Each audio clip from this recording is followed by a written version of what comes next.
Okay, what is going on, ladies and gentlemen? It is nice out. I wanted to do this video talking about my memories going to rental shops. Oh man, I'm 31 years old, so I have many great memories of rental shops growing up. I'm doing this video out of dedication to one of Maury County, Columbia, Tennessee's oldest rental shops that just closed their doors about a week ago or so. Silver Screen Videos. Yes. They've been in the service of this town and this community for 36 years. And, I can say that they deserved their retirement, but they did not want to close, man, when I was talking to the husband. And they're really awesome people, the husband and the wife, because they looked out for some of their best customers, and they really helped me and looked out for my mom at times and held movies for us that we wanted to buy or, that we wanted to rent. They were such a nice couple too, and I miss them already. I really do.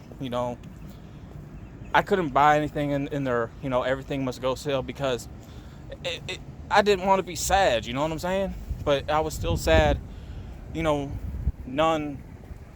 nonetheless.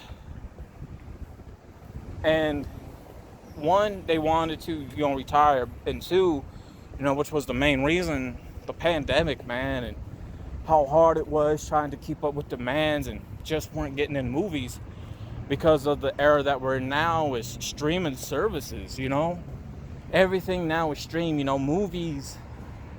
There's no more theaters. And when I was talking to the husband, even he confirmed with my suspicions, Tennessee only got 2 theaters left. One in Nashville, one in Memphis. Movies are slowly not getting put out on DVD and Blu-ray anymore. They're all going out HBO Max.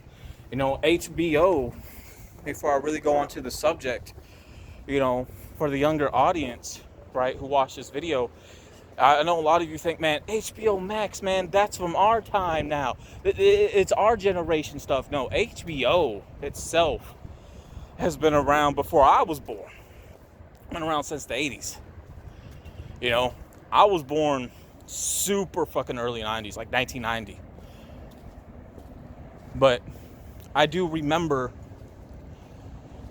when I was growing up, HBO was on free television, free cable TV. For those, who are my age and older, remember HBO being free once upon a time on regular, TV. And HBO was involved with a lot of movies on television.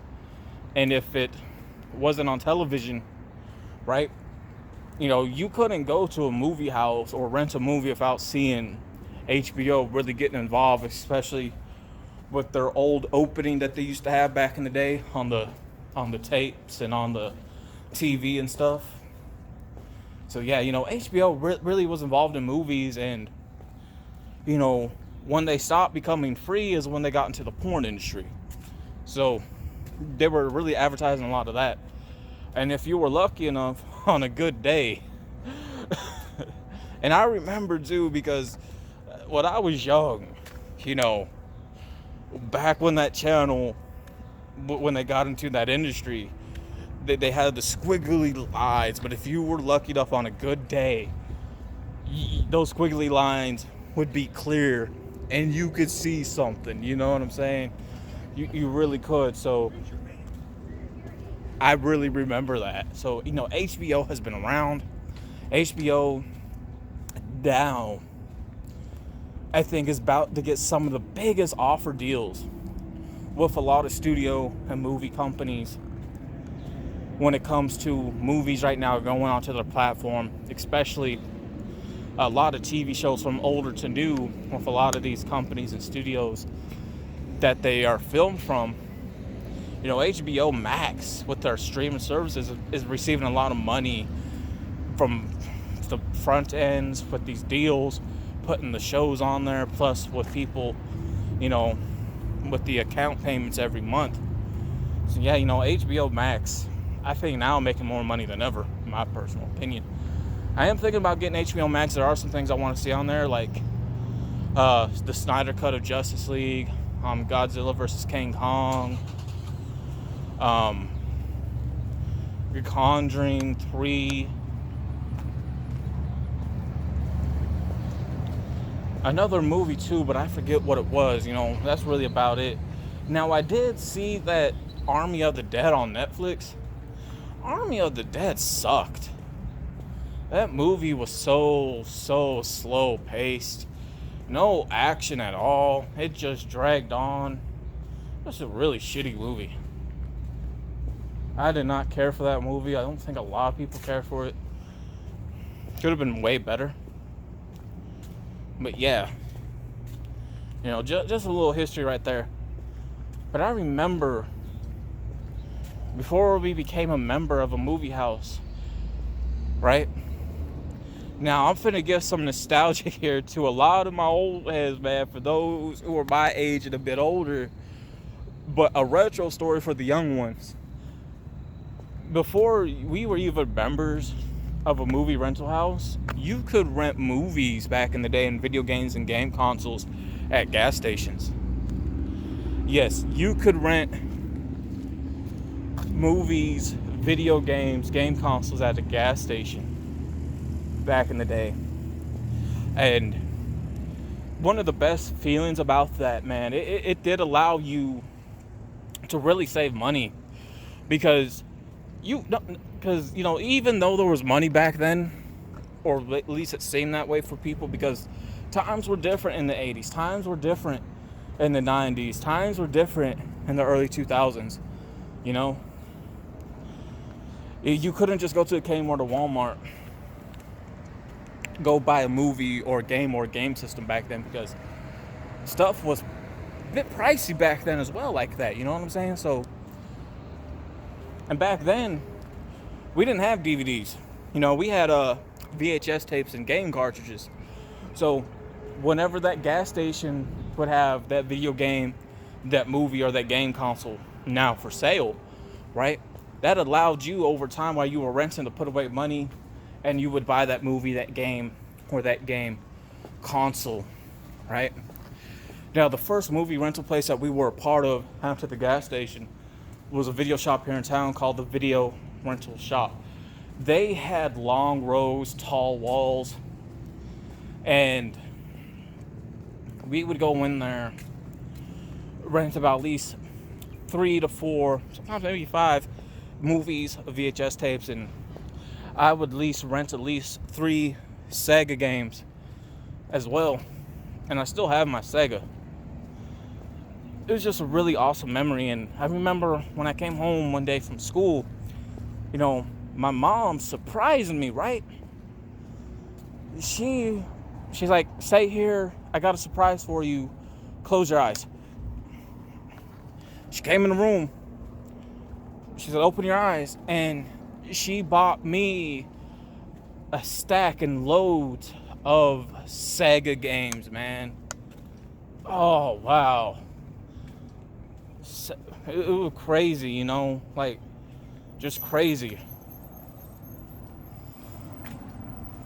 And I remember when I went to see my uncle, he took me to a game place, man, and bought me some Sega games as well.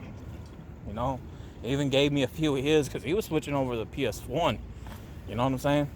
Now, I eventually had a PS1. I don't have mine anymore, and I really hate myself for that. But I'm going to leave a end screen video link talking about my history of gaming, because I wish I still had my two PS1 consoles that I had. They were gifts. One my uncle gave to me, who's no longer here, and another one of my longtime best friends, man, who were shot and put in a home because it really messed him up that bad, gave me his. That really, you don't think that's gonna happen to these people, but I really fucking kicked myself for that shit. I should have backed out of that deal at fucking checkouts for like $30, but I needed the money at the time, and these cats were still around, but now they're gone. I know, somebody's gonna say, oh, but you can buy some more online and replace them. That's true, but understand something, man. You can't replace something that has sentimental value, because it's not going to be the same thing. It's not going to be the same. In some cases, you may feel a little bit of something, but it's not going to be that absolute feeling from people that you knew who are no longer here anymore. You know what I'm saying? But back then, with the video rental place, back when I was renting PS1 games were a bit more expensive to rent. So you were lucky enough to even rent two. You guys got to remember, PS1 was definitely the era of disc games really coming out. So, really renting PS1 games, a lot of what I would rent with PS1 games would be Star Wars Episode 1, a lot, Spider-Man, PS1 game, and in the Little Green Army dudes, they had their little bit of their own open world-esque PS1 game. Really fun. And Toy Story 2 on PS1. And one of the best times was the summertime at the video rental shop, because they would have outdoor sidewalk sales. And that was really great, because you were able to buy maybe 10 movies, a couple of video games. I still got one of the video games that I have from that video rental shop. I had a bit more, had Dexter's Laboratory. But one of the best top PS1 games, man, of all time that I had. Shit got destroyed, though, and it fucking pissed me off, because our basement floods. Yeah. And the pipes were just really out of that bad condition, just burst. Was X-Men Children of the Atom. When I got that game from a friend, I really want that game, but understand something when I say this part. I can't replace the value, the memory of that game with my friend. My friend, a bit older than me, and died at least 3 years ago, heart attack. Yeah. I know some people like, you can go online and re-get it, can't you? Yeah, but understand, nobody thought Children of the Atom would be a popular game. That game is worth $500 to at least $10,000 online, out of packaging and in packaging. That's a lot of damn money for a video game.